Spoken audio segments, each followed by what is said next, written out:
Picture this. It's the late 1800s, and on a foggy morning, a train pulls into a small Midwestern town. But this isn't just any train.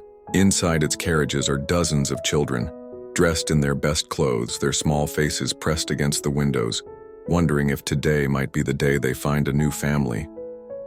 This was the orphan train, one of America's most remarkable yet forgotten chapters in history. From 1854 to 1929, an estimated 250,000 orphaned, abandoned, or homeless children were transported from crowded eastern cities to foster homes across the rural Midwest. The story begins in New York City, where the streets were teeming with an estimated 30,000 homeless children. Charles Loring Brace, a young minister, couldn't bear to see these kids struggling to survive. He founded the Children's Aid Society and came up with an unprecedented solution: send these children by train to farming families in the Midwest who could give them homes, food, and education. Here's how it worked. The children would board trains in groups of up to 40, accompanied by agents from the society. They'd stop at pre-arranged towns where local committees had organized viewing days. The children would line up on the station platform or in the town hall, and potential families would inspect them like goods at a market. Some kids were chosen quickly. Others waited for hours or days, watching as their friends were picked one by one. The outcomes varied dramatically. Some children found loving homes and opportunities they never would have had in the city.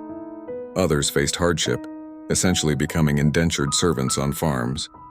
Many siblings were separated, never to see each other again. Some kids were chosen for their strong backs rather than their bright minds. One former writer recalled, "My brother and I were lined up with about 20 other children. One by one, they picked us out like you'd pick out a puppy. I was 7 and my brother was 9. A farmer and his wife chose him because he looked strong. They didn't want me, that was the last time I saw my brother. But there were also beautiful success stories. Take Irma Craig, who was sent to a family in Kansas. She later became a teacher and wrote about her experience. The orphan train gave me a chance at a new life. Yes, there was hard work, but there was also love, education, and opportunity. This massive child welfare experiment fundamentally shaped modern adoption and foster care systems in America. Yet somehow, this incredible piece of history has largely faded from our collective memory. These children's descendants now number in the millions, making this not just a story about the past, but about the very fabric of American society. The orphan train era ended in 1929, but its legacy lives on in the countless families it created and the lessons it taught us about child welfare. It reminds us that sometimes the most significant chapters of our history are written not in grand political gestures, but in the quiet courage of children who boarded trains to unknown destinations, hoping to find a place to call home.